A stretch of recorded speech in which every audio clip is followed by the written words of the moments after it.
अयोध्येतील श्रीराम मंदिरात चोरी झाल्याच्या आरोपाच्या प्रकरणाची चर्चा अद्याप थांबलेली नसतानाच पंतप्रधान नरेंद्र मोदी यांना श्रीरामाच्या अवतारात दर्शवून त्यांची प्रतिमा मंदिरात स्थापित करून पूजा केल्याचा दावा करणारा एक व्हिडिओ सोशल मीडियावर व्हायरल झालाय।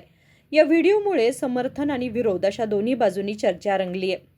दिल्लीतील प्रेस क्लब ऑफ इंडिया परिसरात पंतप्रधान नरेंद्र मोदी यांचे श्रीरामाच्या अवतारातील चित्र मंदिराच्या स्वरूपात स्थापित करून पूजा केली जात असल्याचा दावा या व्हिडिओमध्ये करण्यात आलाय। इतना भव्य मंदिर बनने जा रहा है, 112 करोड़ रुपए की लागत से ये मंदिर बनने जा रहा है। ये सोने की मूर्ति बनने जा रही है। बिहार सरकार इसके लिए फंड आवंटित करेगी।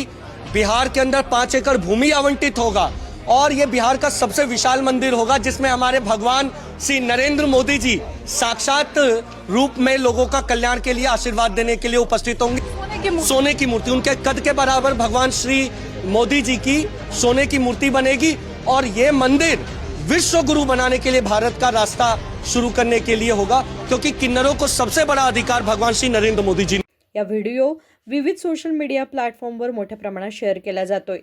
या घटनेमुळे राजकीय आणि सामाजिक वर्तुळात तीव्र चर्चा सुरू झाली आहे। देशाची अर्थव्यवस्था, रोजगार, महागाई यासारख्या महत्त्वाच्या प्रश्नांवर चर्चा होण्याची गरज असताना पंतप्रधानांना देवाचा अवतार म्हणून दाखवत मंदिर उभारून पूजा करणे योग्य आहे का, असा प्रश्न अनेकांनी सोशल मीडियावर उपस्थित केलाय।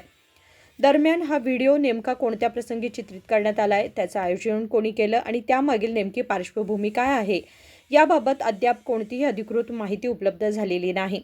त्यामुळे या व्हिडिओतील दाव्यांची स्वतंत्रपणे पुष्टी झालेली नाही। Bureau report KMM Marathi, Belgaum.